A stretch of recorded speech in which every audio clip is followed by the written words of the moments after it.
কার্যকরী পরিষদের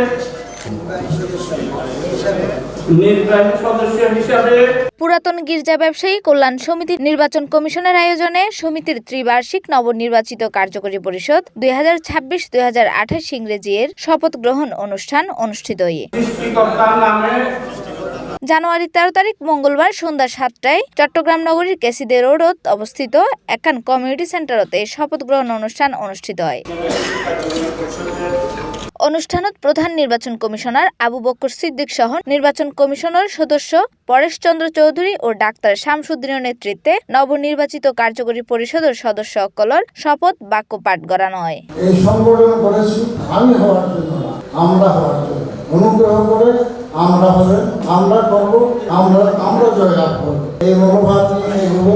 উল্লেখ্য সদ্য সমাপ্ত ত্রিবার্ষিক নির্বাচনত সম্মিলিত ব্যবসায়ী প্যানেল মনোনীত সভাপতি পদে সৈয়দ আব্দুল হান্নান বাবু এবং সাধারণ সম্পাদক পদে সালাউদ্দিন আহমেদ চৌধুরী বিপুল ভোটত জয়লাভ করিয়ারে পুরাতন গির্জা ব্যবসায়ী কল্যাণ সমিতির নেতৃত্ব লাভ করে।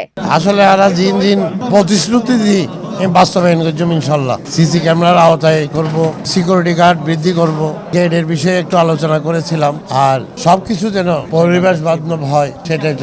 আর প্রতি মাসের হিসাব প্রতি মাসে প্রত্যেকের কাছে চলে যাবে, এটাই আমি আশা করব। ইনশাল্লাহ আমরা নির্বাচনের আগে যে প্রতিশ্রুতি দিয়েছি এগুলা সম্পূর্ণভাবে ইনশাল্লাহ পরিপালন করা হবে এবং ইনশাল্লাহ আপনারা দেখতে পাবেন পুরাতন গির্জা। আমরা একটাই ডায়লগ দিয়েছি, সেটা হচ্ছে সবার আগে পুরাতন গির্জা। তারা পুরাতন গির্জার নির্বাচন যেহেতু তারা বাবু সৈয়দ আব্দুল হান্নান বাবু সালাউদ্দিন আহমদ চৌধুরীর নেতৃত্বে আয় সাংগঠনিক সম্পাদক বিপুল ভোট জয়লাভ করি আই অত্র এলাকার ব্যবসায়ী সকলের বলে কৃতজ্ঞতা জানাই এবং আর প্যানেলের যেহেতু বিজয়ী করি ব্যাগুন অংশগ্রহণ করি নির্বাচন অংশগ্রহণ করি তার অভিনন্দন জানান। কারণ অংশগ্রহণ করি বিদায় উগ্র সুন্দর নির্বাচন।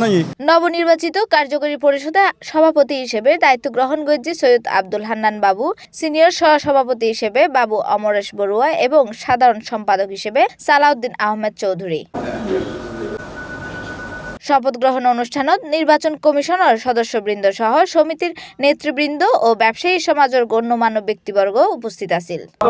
নিষ্ঠা ও ন্যায় সি প্লাস টিভি, চট্টগ্রাম।